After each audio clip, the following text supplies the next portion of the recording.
notizia già l'ha già saputo, non è una bugia. Ma in fondo cosa cambia? Forse è pure giusto che ti fai una vita.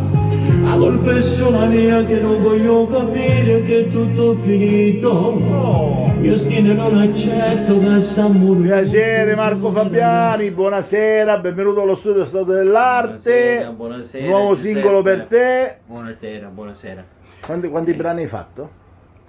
Quanti brani ho fatto? Per me e per gli altri? Certo. Saranno circa un 1300. Ah, benissimo, benissimo.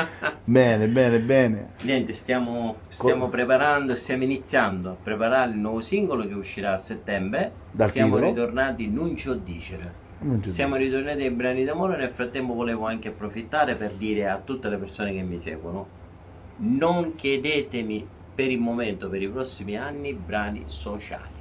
Ascoltatevi quelli che già ci sono. Adesso Marco Fabiani farà brani d'amore. Benissimo. È una bella storia. Sicuramente indovino chi ha fatto il testo e musica. Fammi ascoltare uno scorcio, vai, vai. Però sono sensi gelosi che faccio non posso negarlo con lui. Vuoi una replica del nostro amore, lo sai come si esiste. Non ci ho dicere, vita mia, cuore mio, amore mio, sono che se si imparava da riceva a me. Mi ricordo quell'appuntamento.